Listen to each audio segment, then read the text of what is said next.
আজ কথা বলবো বড়মার এক ভক্ত অমল, ওর সাথে ঘটেছে এক অলৌকিক ঘটনা। বেশ কিছুদিন আগেকার কথা।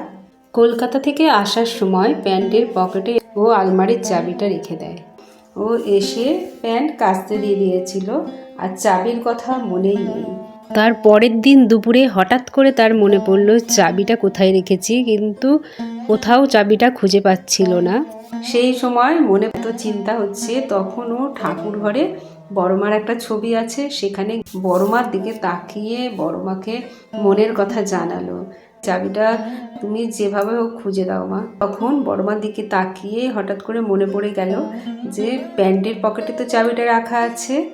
তখন সোজা সে ছাদে চলে গেল। ছাদে গিয়ে প্যান্টটা শুকাচ্ছিল এবং প্যান্টের পকেটে হাত দিতেই চাবিটা পেয়ে গেল। বড় একটা সমস্যার সমাধান হয়ে গেল। বড়মার কৃপাতেই সব সম্ভব হয়েছে। বড়মা সত্যিই আছেন। বড়মা ভক্তদের সকল সমস্যার সমাধান করেন খুব সহজেই। তোমাদের সাথেও যদি বড়মার অলৌকিক ঘটনা কিছু ঘটে তাহলে জানিও, আমি সকলের সাথে সেটা শেয়ার করে নেব। ভিডিওটা তোমরা শেয়ার করো, তাহলে তোমার কাছের মানুষগুলো বড়মার মহিমার কথা জানতে পারবে। আর বড়মার মহিমার কথা আরও জানতে আমার এই সবার বড়মা চ্যানেলটা সাবস্ক্রাইব করে রেখো। বড়মা সকলের মঙ্গল করুন। জয় বড়মা, জয়।